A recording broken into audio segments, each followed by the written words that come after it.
Bonjour à tous, bienvenue dans ce culte. Soyez les bienvenus, oui, parce que le Dieu saint est là, parmi nous. Et pas à pas, sa parole vient nous guider. Que son Esprit Saint ce matin s'empare de nos vies et de nos cœurs pour que nous puissions lui rendre un culte qui lui soit agréable. Je vais donc prier pour remettre ce culte au Seigneur. Seigneur mon Dieu, il n'y a pas de troupeau sans berger, il n'y a pas d'église sans chef. C'est toi, Seigneur Jésus-Christ, qui nous assemble ce matin. C'est ton amour qui nous unifie. Conscients de notre faiblesse, nous réclamons l'assistance de ton Esprit qui apporte toutes les consolations. Réponds-nous selon tes promesses, car nous sommes encore bien trop loin de toi. Trop de péchés nous encombrent. Seigneur mon Dieu, ce matin encore, montre-toi libérateur et sois avec nous durant ce temps de culte. Au nom de Jésus-Christ. Amen. Alors je vous invite à vous lever pour ceux qui le peuvent et qui le veulent pour prendre un premier chant. Nous venons dans ta maison. Nous venons dans ta maison.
Vous pouvez vous asseoir.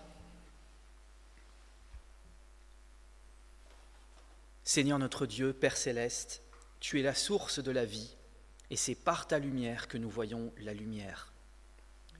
Tu es fidèle, ô combien, et ta bonté dure toujours pour ceux qui te craignent.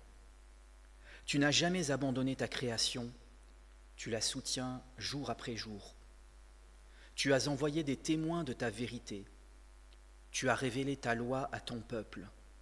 Tu as suscité des prophètes. Quand les temps ont été accomplis, tu as déchiré les cieux et tu es descendu jusqu'à nous dans la personne de ton Fils Jésus-Christ. Ta sagesse et ton amour ont été les plus forts. Seigneur, nous te remercions pour l'accomplissement de tes promesses et nous voulons te servir dans la joie jusqu'au retour de ton Fils. À toi, Dieu trois fois saint, l'honneur, la louange et la gloire, aujourd'hui et jusque dans l'éternité. Amen. Alors je vous invite à prendre quelques minutes pour remercier le Seigneur, pour l'adorer, pour lui dire tout votre amour. Vous pouvez le faire dans votre cœur ou vous pouvez le faire à voix haute. Quoi qu'il en soit, le Seigneur entend vos prières d'action de grâce, d'adoration. Prenons donc quelques minutes, un temps de prière libre pour remercier le Seigneur pour sa bonté, pour son amour, pour sa fidélité. Prions donc.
Suite à ce temps de prière libre pour adorer notre Seigneur, nous pouvons prendre un nouveau chant, qui est un chant d'adoration de notre Seigneur Jésus-Christ. Ce chant s'appelle « Les cieux proclament ». Nous pouvons donc nous lever pour chanter ce deuxième chant, « Les cieux proclament ».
pouvez vous asseoir.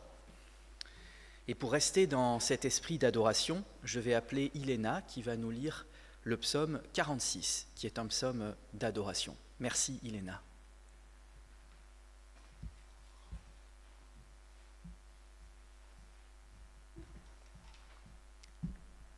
Au chef de chœur des descendants de Corée, pour Sapranos, chant. Dieu est pour nous un refuge et un appui, un secours toujours présent dans la détresse. C'est pourquoi nous sommes sans crainte quand la terre est bouleversée, quand les montagnes sont ébranlées au cœur des mers. Et que le flot de la mer mugisse, écumant se soulève jusqu'à faire trembler les montagnes. Les bras d'un fleuve réjouissent la ville de Dieu, le sanctuaire des demeures du Très-Haut. Dieu est au milieu d'elle, elle n'est pas ébranlée. Dieu la secourt dès le point du jour. Des nations s'agitent, des royaumes sont ébranlés. Il fait entendre sa voix et la terre tombe en défaillance. L'Éternel, le Maître de l'univers, est avec nous. Le Dieu de Jacob est une forteresse pour nous. Venez contempler ce que l'Éternel a fait, les actes dévastateurs qu'il a accomplis sur la terre. C'est lui qui a fait cesser les combats jusqu'aux extrémités de la terre. Il a brisé l'arc et rompu la lance. Il a détruit par le feu la char de guerre. Arrêtez et sachez que je suis Dieu. Je domine sur les nations, je domine sur la terre. L'Éternel, le Maître de l'univers, est avec nous. Le Dieu de Jacob est pour nous une forteresse.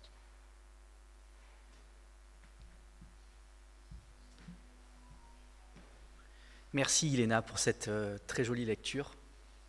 Donc voilà, si nous passons par des temps d'épreuve, nous pouvons savoir que le Seigneur est notre forteresse en tout temps, quelles que soient les situations que nous pouvons traverser.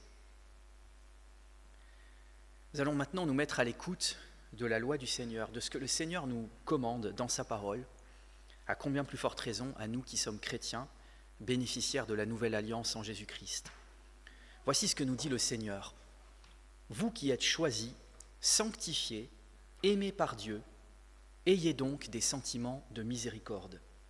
Revêtez-vous de bonté, d'humilité, de douceur, de patience. Supportez-vous les uns les autres. Et si l'un a un grief contre l'autre, pardonnez-vous mutuellement. Comme le Seigneur vous a pardonné, faites de même vous aussi. Et par-dessus tout, revêtez-vous de l'amour, qui est le lien de la perfection, et que règne dans vos cœurs la paix du Christ, à laquelle vous avez été appelés tous en un seul corps. Alors, à l'écoute de ces paroles du Seigneur, qui nous appellent à l'humilité, à la patience, au pardon, à l'amour, eh bien, nous pouvons prendre un temps de confession des péchés pour confesser justement au Seigneur nos manquements, parce que si nous sommes honnêtes, nous n'avons pas toujours réussi à faire preuve de patience, d'humilité, de douceur, de pardon, ce à quoi le Seigneur pourtant nous appelle. Alors prenons un temps de silence dans le secret de nos cœurs pour demander pardon au Seigneur pour toutes nos fautes, quelles qu'elles soient, dont nous avons conscience ou dont nous n'avons pas conscience. Et voilà, c'est important vraiment d'avoir ce temps de repentance lors de chaque culte pour se remettre entre guillemets, à niveau devant le Seigneur. Alors prenons donc un temps de silence pour demander pardon au Seigneur pour toutes nos fautes.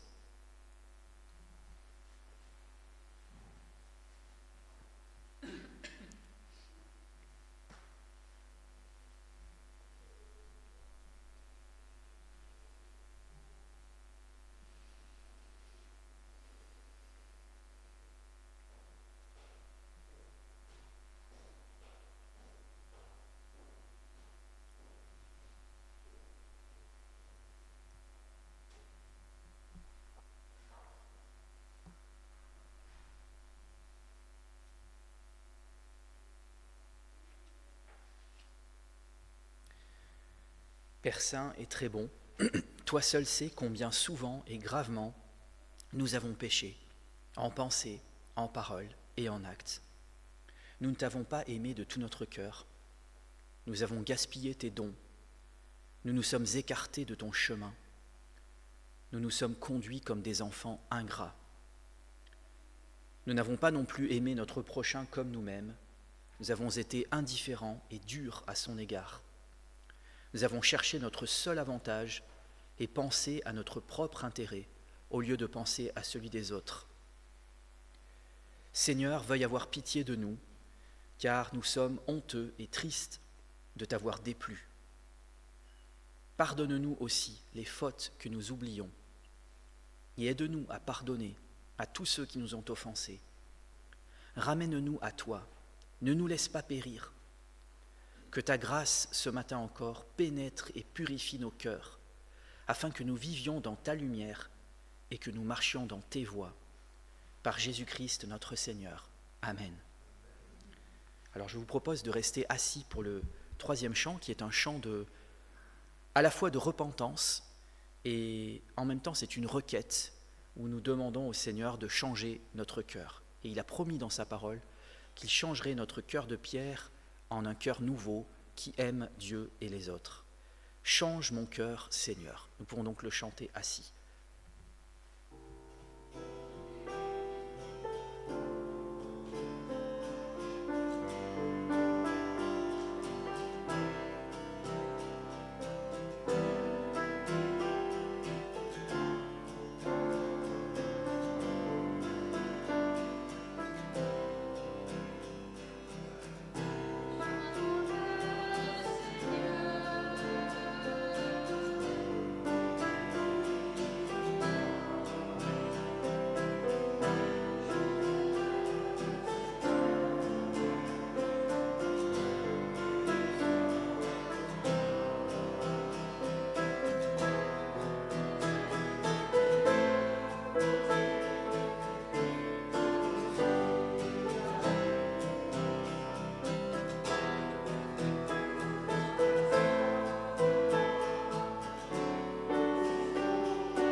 Alors maintenant, nous allons recevoir tous ensemble, pour tous ceux d'entre nous qui se sont repentis, le pardon du Seigneur.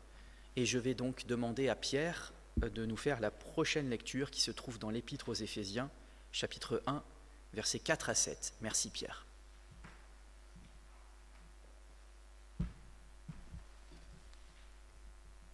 En lui, Dieu nous a choisis avant la création du monde pour que nous soyons saints et sans défaut devant lui. Dans son amour, il nous a prédestinés à être ses enfants adoptifs par Jésus-Christ. C'est ce qu'il a voulu dans sa bienveillance, pour que nous célébrions la gloire de sa grâce dont il nous a comblés dans le bien-aimé. En lui, par son sang, nous sommes rachetés, pardonnés de nos fautes, conformément à la richesse de sa grâce.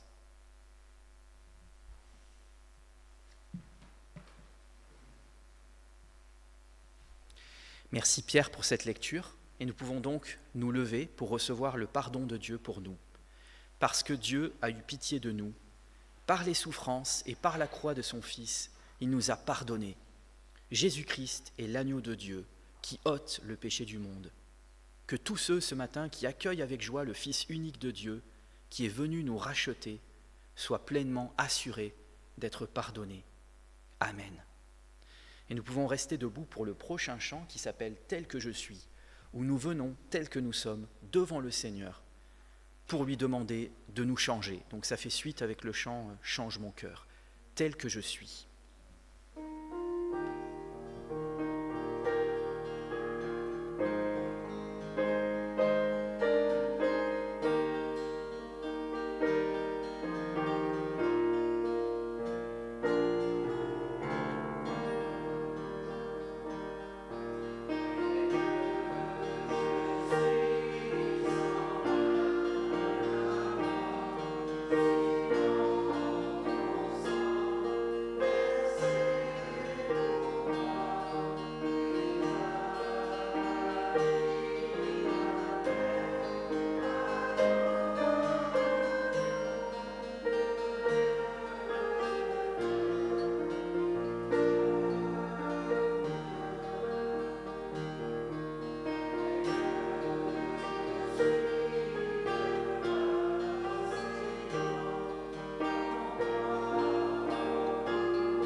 Alors nous pouvons encore rester debout pour la confession de foi, le credo des apôtres.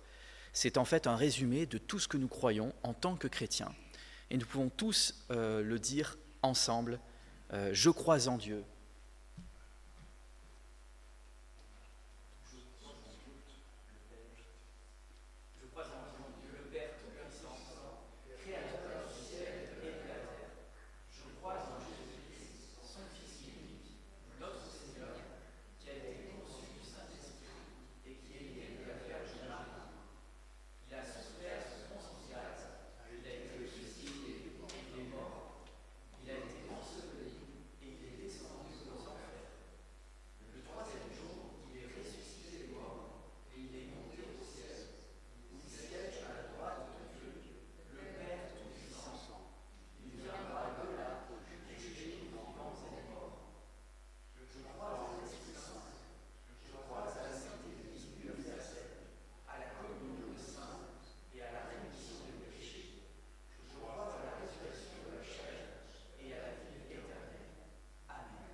Et nous restons encore debout, désolé pour ceux qui voulaient s'asseoir, pour prendre un dernier chant, « Ô Jésus, mon Sauveur, ô Jésus, mon Sauveur ».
Cette fois, vous pouvez vous asseoir.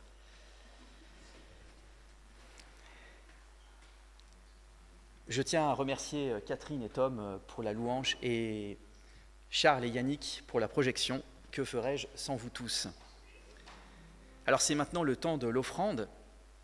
Et le Seigneur nous dit dans sa parole, « C'est à moi qu'appartiennent l'or et l'argent, c'est de moi que procèdent tous les biens. » Donc en fait, lorsque nous faisons notre offrande au Seigneur, nous ne faisons que lui rendre une partie, une toute petite partie de tout ce qu'il nous a donné. Mais évidemment, le Seigneur ne veut pas que nous nous sentions forcés à donner et il préfère que nous donnions avec joie. Donc sentez-vous libre de donner ou de ne pas donner. Je vais peut-être demander à Gérard de recueillir l'offrande. Merci Gérard.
Je vais prier pour remercier le Seigneur pour cette offrande. Dieu très bon, tout vient de toi. Nous ne pouvons donc t'offrir que ce qui t'appartient déjà.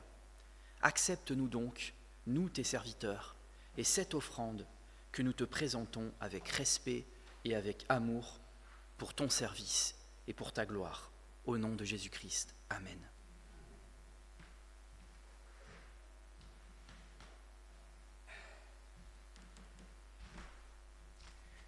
Alors je vais maintenant prier pour les enfants, s'ils veulent bien venir sur le devant, et pour Catherine aussi.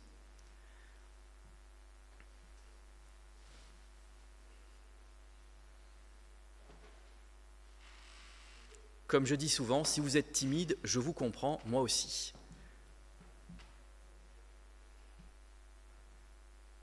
Ah ben c'est encore mieux, ils sont accompagnés de leur maman.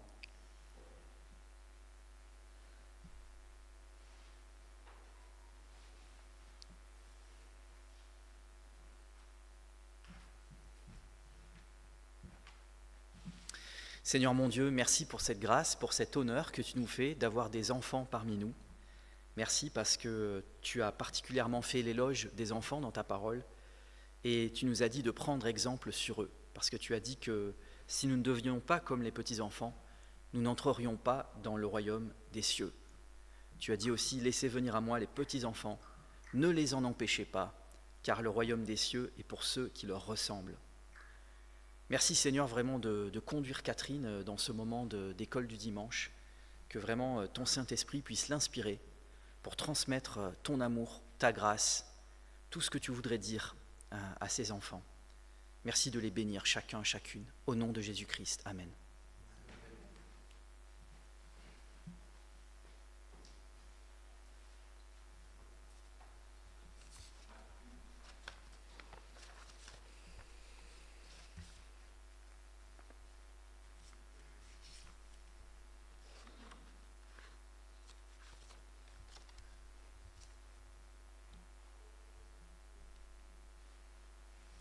Alors c'est maintenant le temps de la prédication. Je surveille l'heure pour ne pas dépasser 35 minutes. Donc j'ai mon portable avec moi, donc normalement il n'y aura pas de problème. Donc la dernière fois, je vous avais prêché sur le premier chapitre du livre de Jonas. Donc simplement un petit résumé de ce que nous avions vu. Jonas était appelé par Dieu à aller vers les Ninivites, un peuple qui avait fait beaucoup de mal à son propre peuple. Et Jonas lui demande d'aller annoncer son message à ce peuple pour les appeler à se repentir.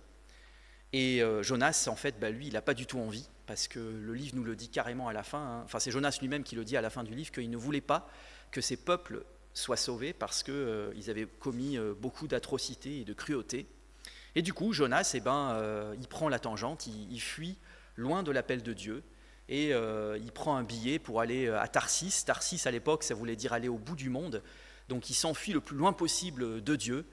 Et du coup, Dieu étant aussi têtu que nous, quand nous sommes têtus, eh bien Dieu va envoyer une tempête sur le bateau qui va mettre en péril non seulement la vie de Jonas, mais aussi la vie des marins qui sont avec lui. Et du coup, Jonas va proposer, entre guillemets, un deal aux marins en leur disant, jetez-moi dans la mer, et la tempête va s'apaiser parce que c'est ma faute si cette tempête secoue votre bateau. Suite à quoi, finalement, les marins vont faire une expérience avec Dieu et vont même se convertir. Mais Jonas, lui, il va être jeté à la mer parce qu'à ce moment-là, en fait, il est encore dans la désobéissance et il préfère mourir plutôt que de répondre à l'appel de Dieu. Donc voilà, nous en étions restés là et nous allons maintenant lire la suite, donc Jonas chapitre 2, versets 1 à 11. Et aujourd'hui, donc la dernière fois, nous avions parlé de la désobéissance de Jonas. Aujourd'hui, nous allons parler de la repentance de Jonas. Donc si vous avez vos Bibles, vous pouvez les prendre avec moi. Sinon, de toute façon, le texte va être projeté grâce à Charles et Yannick. Jonas chapitre 2, versets 1 à 11.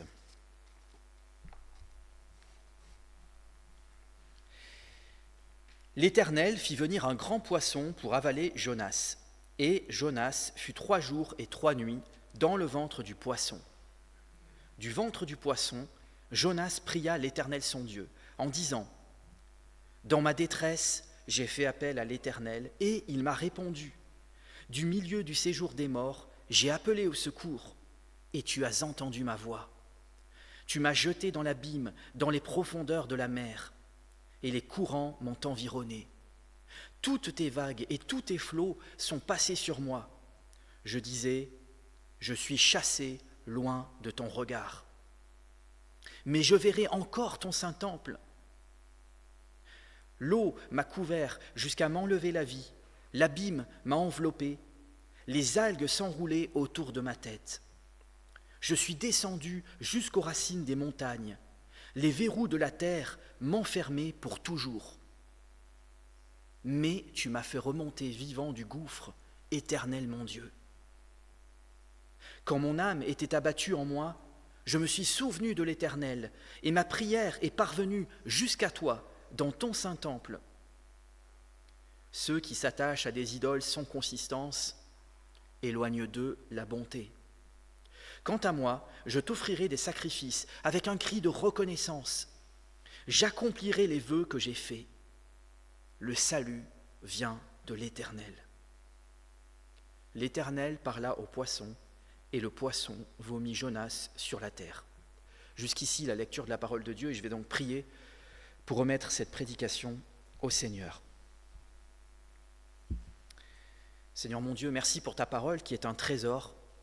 Merci de nous rendre attentifs ce matin encore, par ton Esprit Saint, à ce que tu veux nous dire au travers de cette histoire du prophète Jonas. Tu sais combien de fois, Seigneur, nous avons été désobéissants dans nos vies. Parfois, nous ne voulons pas aller au-devant de la mission que tu nous proposes. Parfois, Seigneur mon Dieu, la vie nous semble si dure, même avec toi, que nous préférerions peut-être disparaître plutôt que de continuer. Et pourtant, lorsque nous sommes vraiment confrontés à la mort dans toute son ardeur, comme l'a été Jonas, eh bien, tu peux nous faire réfléchir et tu peux nous faire revenir à toi. Seigneur mon Dieu, veuille nous nous donner de nous laisser inspirer par la repentance de Jonas. Et aide-nous, à notre tour, à t'obéir et à faire ce que toi tu nous as commandé spécifiquement pour chacune de nos vies. Au nom de Jésus-Christ. Amen.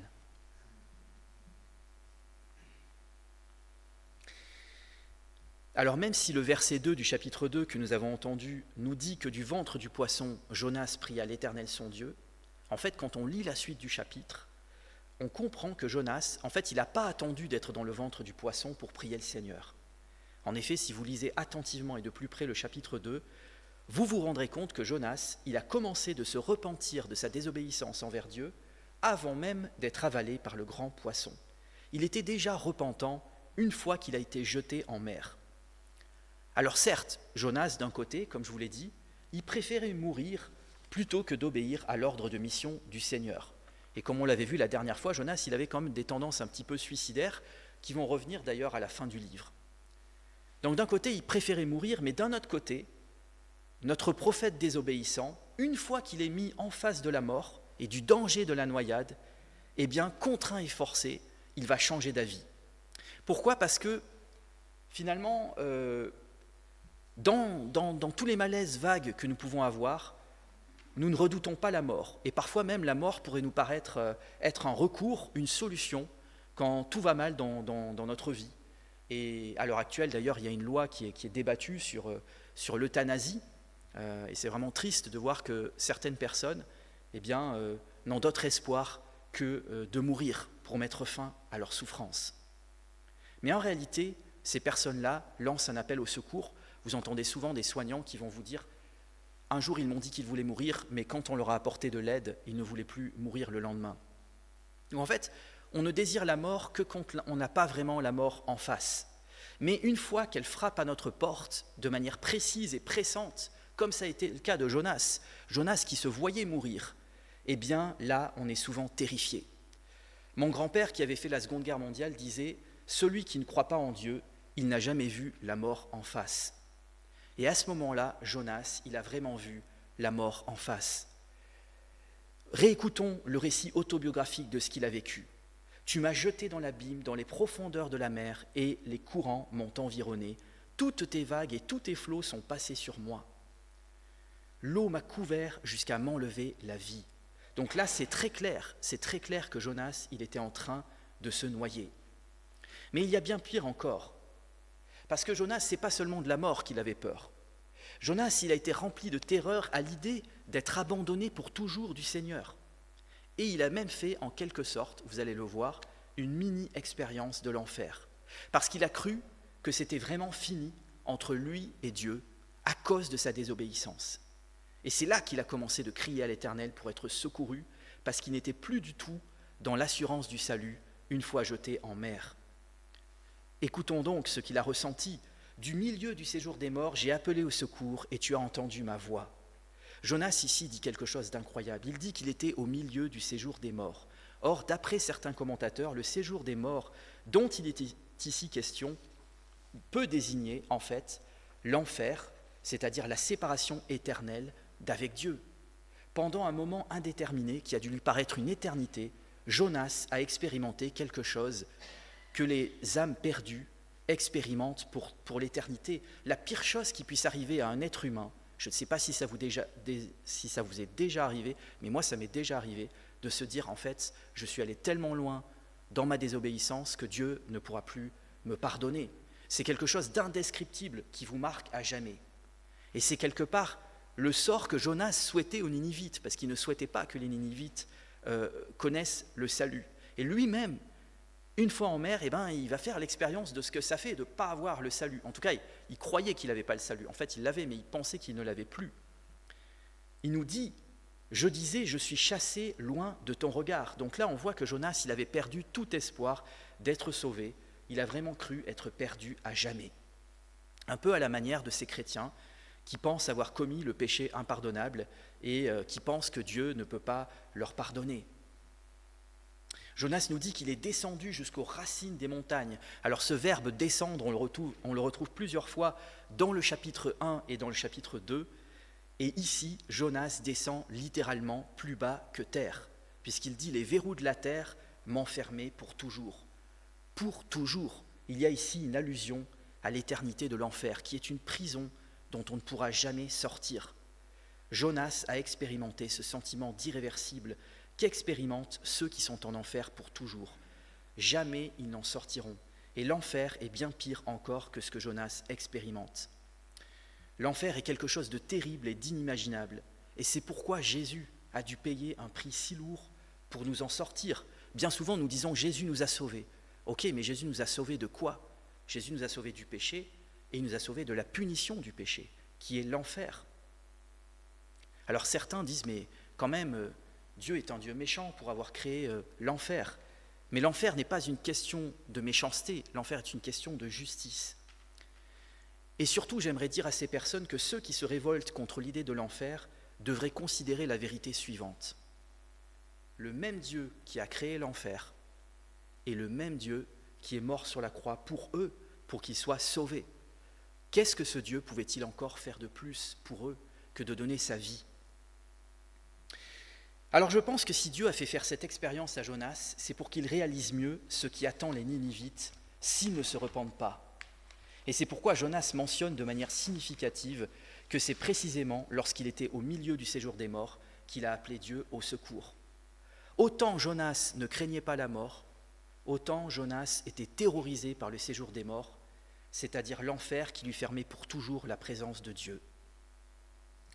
Alors que Jonas est en proie à la terreur et qu'il pense qu'il va se noyer et être perdu à jamais, il appelle le Seigneur au secours avec l'énergie du désespoir, il fait même des vœux à l'Éternel, nous dit le texte.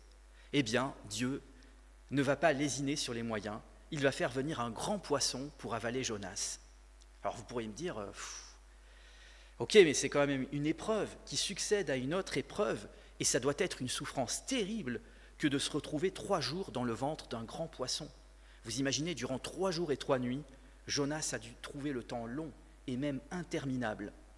Et je crois que Dieu l'a fait pour le faire mijoter un petit peu, parce que le Seigneur, parfois, ne nous sort pas tout de suite de l'épreuve et des conséquences de nos désobéissances, parce que nous avons besoin d'apprendre. Et bien souvent, la souffrance, c'est l'école de l'apprentissage avec Dieu. Et je parle en connaissance de cause. Alors cela devait sentir très mauvais dans le ventre du poisson. Jonas était coincé dans un univers visqueux, nauséabond, obscur, étouffant. Donc en ce sens, on peut dire que le poisson était un instrument de jugement pour Jonas. Mais, et c'est là où c'est beaucoup plus fort, le poisson était aussi un instrument de grâce, parce que c'est le moyen que Dieu utilise pour sauver la vie à Jonas repentant. Et il en est de même de la croix, mes amis, la croix de Jésus-Christ. C'est à la fois un instrument de jugement et de grâce. Un instrument de jugement, pourquoi ? Parce qu'à la croix ont été jugés tous nos péchés, toutes les désobéissances que nous avons commises envers Dieu. Mais c'est aussi un instrument de grâce, parce qu'à la croix nous a été manifesté l'amour que Dieu nous portait jusqu'à donner sa vie pour nous. À la croix, l'amour et la justice de Dieu se sont rencontrés. Alors le ventre du poisson pour Jonas, comparé à la mer déchaînée, est finalement un endroit plus sûr. Et du coup, on comprend mieux pourquoi Jonas, dans le ventre du poisson, est quand même plutôt confiant. Pourquoi ? Parce qu'il a compris que Dieu lui a répondu. Les sentiments de Jonas, une fois dans le ventre du poisson, sont tout autres. Il a retrouvé la foi, il a retrouvé l'assurance du salut. On voit que là, il sait que Dieu va le sortir de là tôt ou tard. Sa prière dans le ventre du poisson, c'est plus une prière de supplication ou d'appel au secours, comme c'était le cas lorsqu'il se noyait. Là, c'est une prière d'action de grâce, c'est même un psaume de louange, dans lequel il ne demande plus rien à l'Éternel, mais il le remercie et il le loue. Et pendant 72 heures, il en aura eu du temps pour prier le Seigneur et pour le louer. Il ne pouvait de toute façon rien faire d'autre. Alors, espérons que le Seigneur ne nous mette pas dans de telles expériences pour que nous passions plus de temps dans la prière. Mais en tout cas, c'est une prière de remerciement pour une délivrance que Jonas sait que le Seigneur va lui accorder. Si vous lisez bien le texte, vous verrez que Jonas demande à être délivré de la noyade et du séjour des morts, mais Jonas ne demande même pas d'être délivré du poisson. Pourquoi ? Parce qu'il est de nouveau assuré de son salut. Ça peut sembler paradoxal que le prophète, alors qu'il n'est même pas encore tiré d'affaire, retrouve confiance en Dieu, mais il sait que le Seigneur ira jusqu'au bout de son plan de sauvetage. C'est pourquoi il nous est dit qu'il peut proclamer que le salut vient de l'Éternel. Il sait que le Seigneur lui a déjà répondu. En envoyant le poisson, l'Éternel lui a sauvé la vie et, plus important encore, lui a montré qu'il ne l'abandonnait pas à son sort ni au séjour des morts. Dieu merci, Jonas, plutôt que de se laisser mourir, a eu ce bon réflexe de crier au Seigneur. Mon ami, mon frère, ma sœur, peut-être que ce matin, tu passes par un grand désespoir, que Dieu seul peut-être connaît. Je t'invite vraiment à crier au Seigneur, parce que toi aussi, si tu es dans la détresse, même si c'est à cause de ta désobéissance, tu peux crier au Seigneur, tu peux revenir vers lui. Vous voyez, il a fallu attendre que Jonas soit arrivé au bout de lui-même, que son âme soit abattue, comme il le dit dans le texte, pour qu'il se souvienne de Dieu. Il dit bien, quand mon âme était abattue en moi, je me suis souvenu de l'Éternel. Est-ce que, bien souvent, nous ne sommes pas comme ça ? Souvent, c'est lorsque nous sommes frappés au plus fort de l'épreuve que nous nous mettons à prier comme jamais nous n'avons prié. Je ne sais pas pour vous, mais en tout cas, moi, c'est ce qui s'est passé. Alors, mieux vaut tard que jamais. Et avec Dieu, tant qu'il y a un souffle de vie, il n'est jamais trop tard. C'est pourquoi Jonas peut dire « je verrai ». Il dit 2 fois « mais je verrai encore ton saint temple, mais tu m'as fait remonter vivant du gouffre, éternel mon Dieu ». Il s'agit là de ce que certains commentateurs appellent les « mais » de Dieu. Il en est de même pour nous, frères et sœurs, nous étions perdus, mais Dieu, dans son grand amour, a donné son Fils et sa vie pour nous.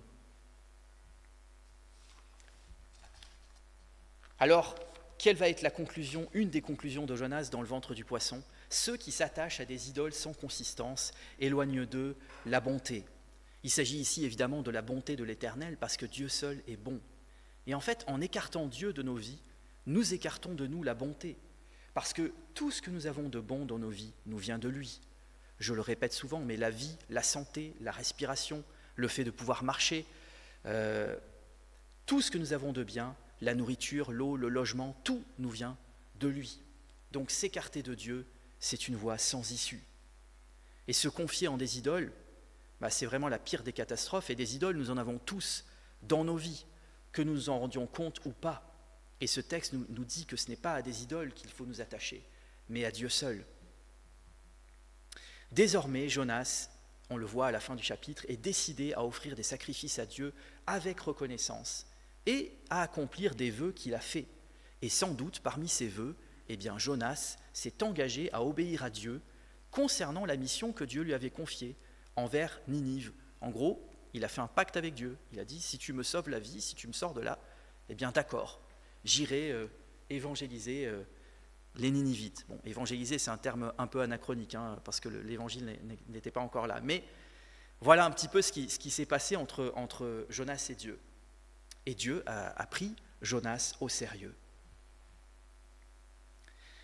Et l'Éternel, donc, va parler au poisson qui va vomir Jonas sur la terre, juste après que Jonas a proclamé que le salut vient de l'Éternel. Le Seigneur entend sa prière, même si elle est faite à l'intérieur d'un grand poisson. Et la Bible, mes chers frères et sœurs, nous dit que nous pouvons prier en tout temps et en tout lieu, quelle que soit notre situation. De nouveau, la grâce est offerte à Jonas, qui va pouvoir reprendre sa mission là où il l'avait laissée. Voyez ici aussi la bonté de Dieu, parce que Dieu aurait très bien pu sortir Jonas et dire « Ok, je te sors, mais je prends quelqu'un d'autre, de plus qualifié que toi. » Non, Jonas n'est pas disqualifié, ni pour le salut, ni pour sa mission. Dieu aurait pu dire « Ok, puisque c'est comme ça, je vais envoyer quelqu'un d'autre. » Dans l'absolu, le Seigneur n'avait pas besoin de Jonas. Vous savez que Dieu peut parler même au travers d'une ânesse. Donc, Dieu n'a pas besoin de nous, nous ne sommes que des instruments entre ses mains. Mais c'est la bonne nouvelle pour chacun d'entre nous ce matin, c'est que si, dans sa souveraineté et dans sa bonté, Dieu nous a choisis pour une mission particulière, spécifique, alors il fera en sorte que nous l'accomplissions. Alors j'espère que nous n'aurons pas à passer par le ventre du poisson pendant 3 jours et 3 nuits. Ce qui est ici aussi à remarquer, c'est qu'avant l'extraordinaire repentance des Ninivites, nous assistons à celle du prophète lui-même. Alors bien sûr, cette repentance, on le sait, par la suite du livre, elle est imparfaite. Elle est imparfaite parce que Jonas, vers la fin du livre, il va bouder finalement en voyant que les Ninivites sont sauvés. Mais quand même, il y va. Et cette repentance imparfaite de Jonas, eh bien Dieu l'accepte malgré tout, ce qui montre sa très grande patience. Et notre repentance à nous, comme nous en avons eu ce matin, elle ne sera jamais parfaite parce que nous ne mesurerons jamais toute l'étendue et toute la gravité de notre péché. Mais ce que nous voyons ici, c'est que la miséricorde de Dieu, elle commence avec Jonas, avant de s'étendre aux Ninivites. Finalement, le prophète lui-même, il est le premier bénéficiaire du pardon divin, parce qu'il a lui-même désobéi. Il a péché, comme les Ninivites. Donc, en ce sens-là, il n'est pas meilleur qu'eux. Parce que vous savez que la parole de Dieu nous dit qu'un seul péché suffit à nous séparer de Dieu. Donc Jonas, qui est désobéissant, est ainsi à l'image du peuple d'Israël et de l'humanité tout entière. Et il ne mérite pas en soi d'être prophète de Dieu, de même que nous non plus, nous ne méritons pas de servir le Seigneur. Et pourtant, on a envie de dire Dieu merci, le Seigneur qui est si bon, qui est si miséricordieux, ce que paradoxalement Jonas va lui reprocher à la fin du livre quand même. Eh bien, le Seigneur va faire grâce à Jonas, et ce, malgré sa désobéissance consciente, volontaire et assumée de ne pas vouloir aller prêcher aux Ninivites, les ennemis jurés de son peuple. On aurait pu appeler, sans exagérer, ce livre de Jonas le livre de la profonde miséricorde de Dieu.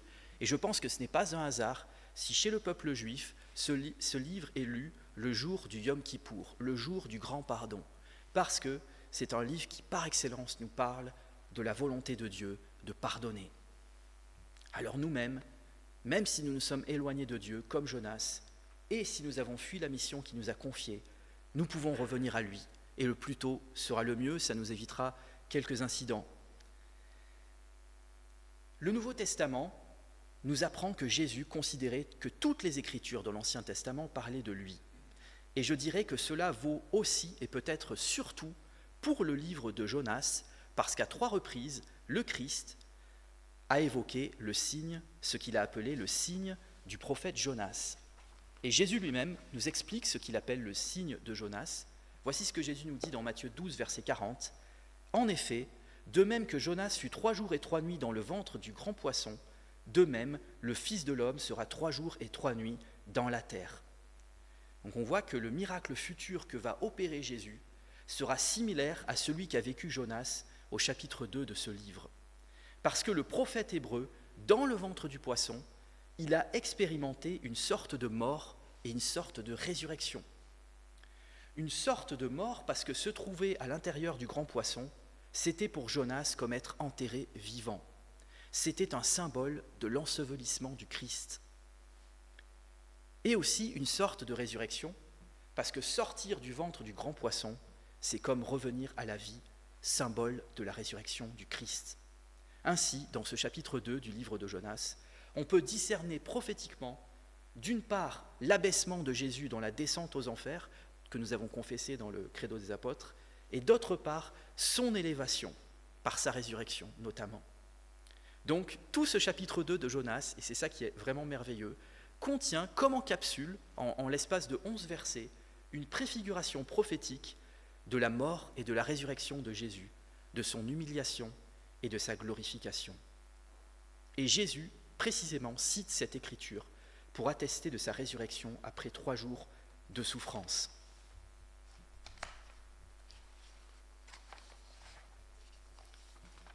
Jésus ressuscité le 3e jour, selon les Écritures, va nous dire l'apôtre Paul en 1 Corinthiens 15, verset 4. Et l'une de ces Écritures, c'est précisément Jonas, chapitre 2, verset 1. Et ce sera maintenant ma conclusion. De même que le séjour de Jonas dans le poisson a été l'instrument employé par Dieu pour le salut des Ninivites, de même, les souffrances expiatoires et la mort de Jésus ont été l'instrument employé par le Seigneur pour le salut de l'humanité. Ce n'est donc pas un hasard si le Christ a fait référence à ce livre-ci en particulier pour parler de sa mort et de sa résurrection le 3e jour. Finalement, ce signe de Jonas, matérialisé par la mort et la résurrection de Jésus, symbolise la volonté de Dieu de nous faire miséricorde. Alors maintenant, cette question se pose à vous ce matin, que vous soyez chrétien, peut-être depuis longtemps, mais peut-être un peu refroidi, ou que vous ne soyez pas chrétien. Voulez-vous de ce pardon complet, de ce pardon gratuit, de ce pardon intégral que le Seigneur veut vous offrir encore ce matin? Quel sera votre choix ce matin? Allez-vous accepter le Christ ou le rejeter? Je vous laisse avec cette question pour nous préparer à la Sainte Seine. Amen.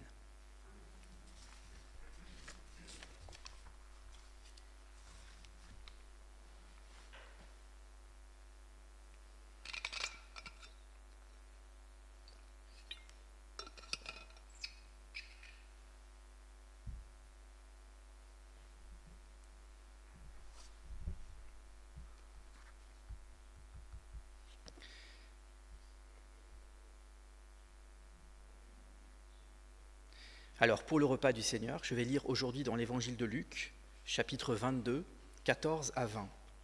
Nous avons une institution de la Seine par le Seigneur Jésus lui-même. Luc, chapitre 22, versets 14 à 20. Quand l'heure fut venue, il se mit à table avec ses 12 apôtres. Il leur dit : « J'ai vivement désiré manger cette Pâque avec vous avant de souffrir, car je vous le dis, je ne la mangerai plus, jusqu'à ce qu'elle soit accomplie dans le royaume de Dieu. » Puis il prit une coupe, remercia Dieu et dit : « Prenez cette coupe et partagez-la entre vous, car je vous le dis, désormais, je ne boirai plus de la vigne jusqu'à ce que le royaume de Dieu soit venu. » Ensuite, il prit du pain, et après avoir remercié Dieu, il le rompit et le leur donna, en disant : « Ceci est mon corps qui est donné pour vous. Faites ceci en souvenir de moi. » Après le souper, il prit de même la coupe et la leur donna, en disant : « Cette coupe est la nouvelle alliance en mon sang qui est versée pour vous. » Je répète cette phrase qui est vraiment importante. Cette coupe est la nouvelle alliance en mon sang qui est versée pour vous.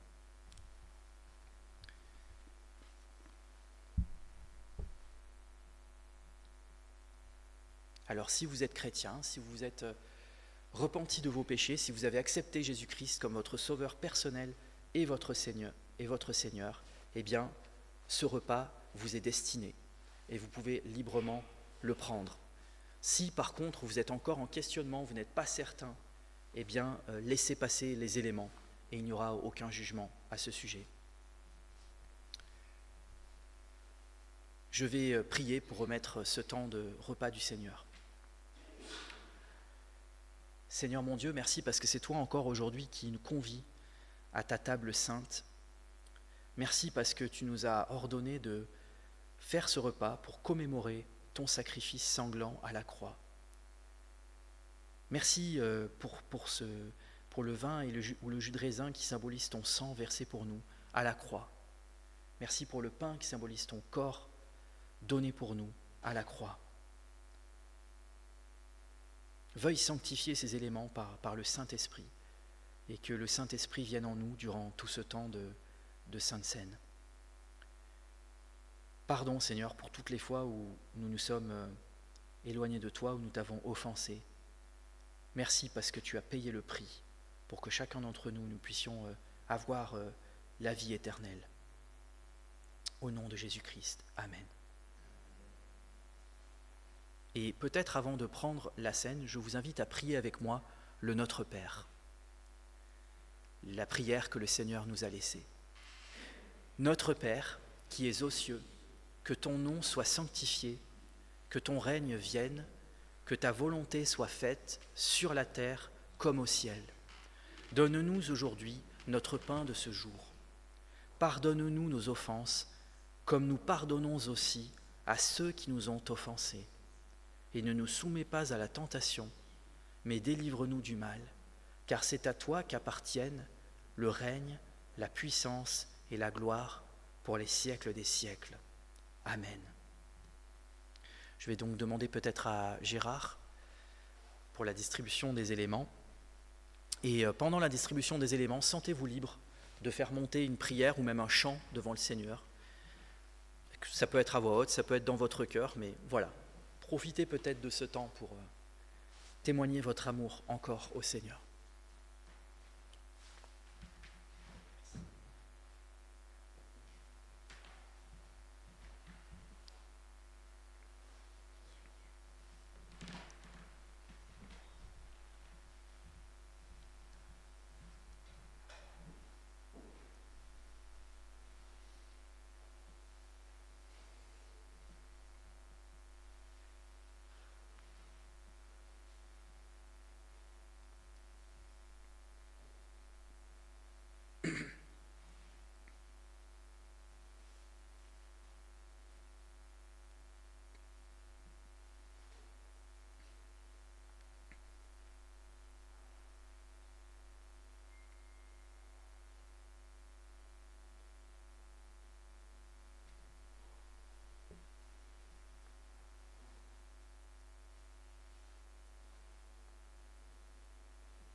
Le pain que nous prenons tous ensemble ce matin est la communion au corps de notre Seigneur Jésus-Christ qui a été donné pour nous. Nous pouvons donc prendre le pain tous ensemble.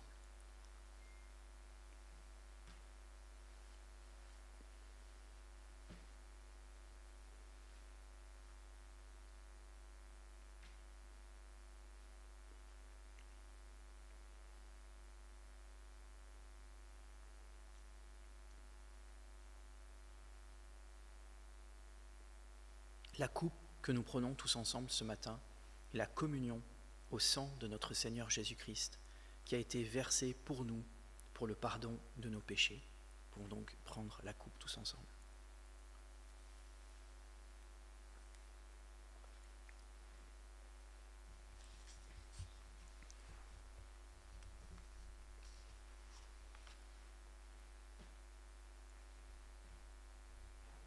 Merci Seigneur pour ce repas, pour ce temps de communion avec toi.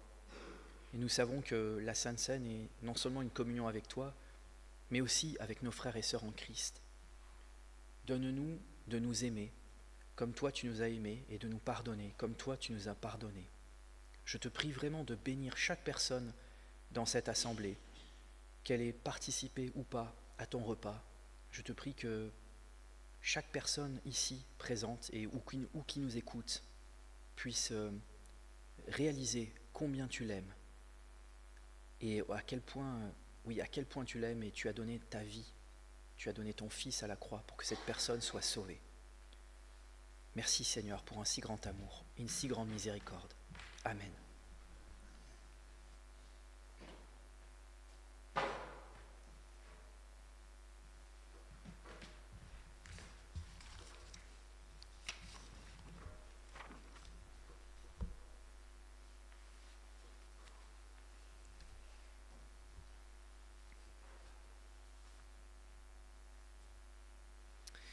Ce culte touche maintenant à sa fin. Enfin, non. non, ce sont les aléas du direct et la fatigue aussi. Nous avons maintenant un temps d'intercession, un temps de prière libre où nous pouvons faire monter nos demandes, nos requêtes au Seigneur.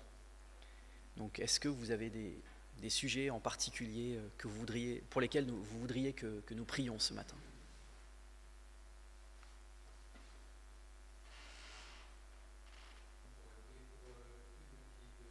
Ouais, qui n'était pas bien. Ouais.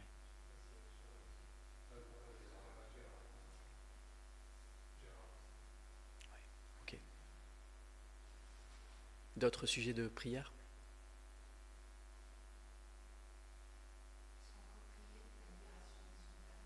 Oui, bien sûr. Bien sûr, il y a des libérations qui se font en ce moment, mais effectivement, il y en a encore, je crois, 70 qui sont encore aux mains du Hamas, il me semble. Ouais.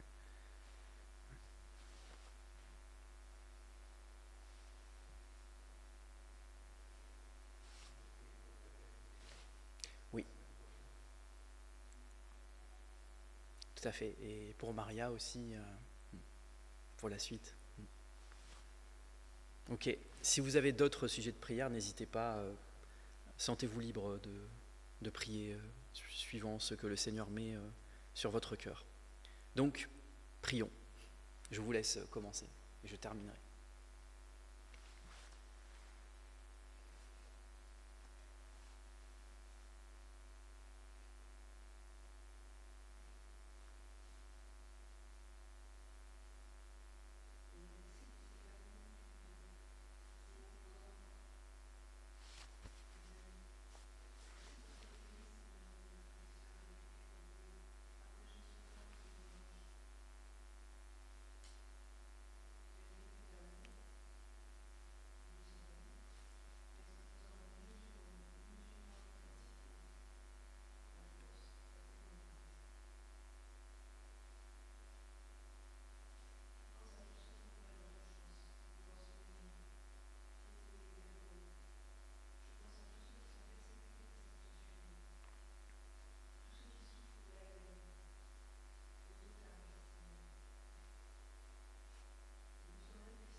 Oui Seigneur, je me joins à toutes ces prières pour notre Église.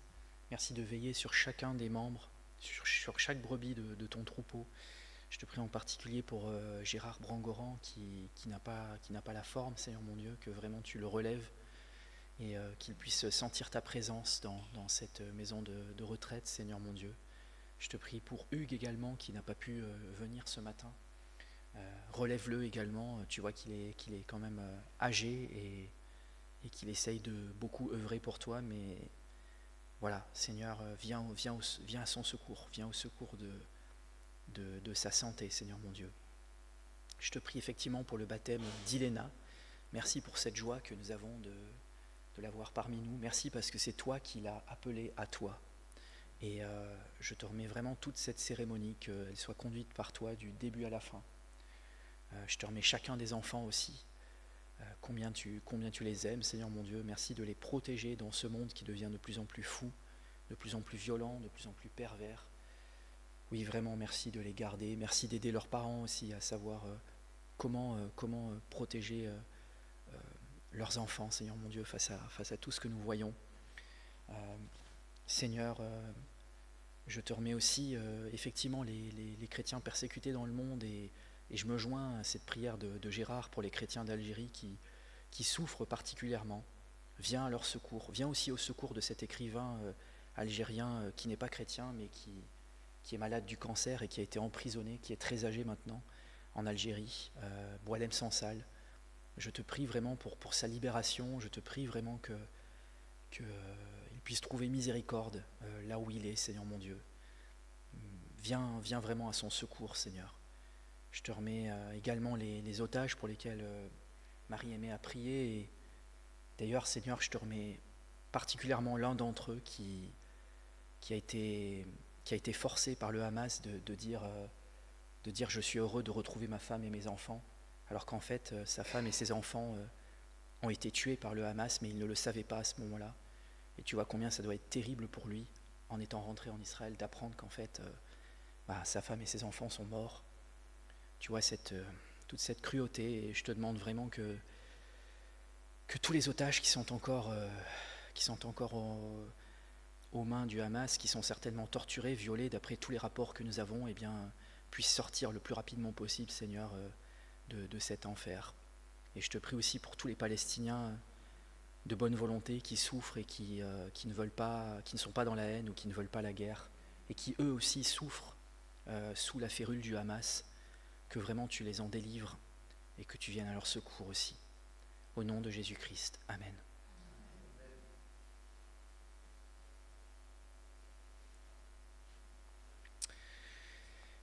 Voilà, cette fois, le culte touche vraiment à sa fin et je vous invite à vous lever pour recevoir la parole d'envoi, qui est à la fois une parole d'exhortation, d'encouragement et une parole de bénédiction.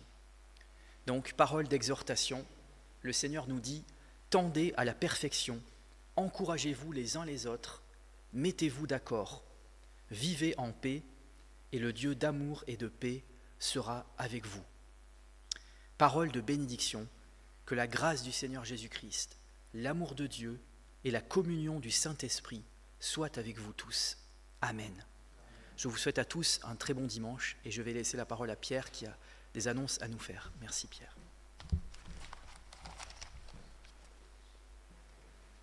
Donc pour les annonces, mardi soir à 20h, on a l'étude biblique. On continue dans l'étude du livre de Michée. Donc ça se passe en ligne, j'envoie un email. Donc si quelqu'un ne reçoit pas l'email et voudrait participer, il faut me signaler. Dimanche prochain, donc c'est Hugues qui fera la prédication et également le baptême de Iléna. Donc voilà. Et je ne sais pas s'il y a d'autres annonces. Anne-Marie ? Non. Voilà. Donc bon dimanche à tous.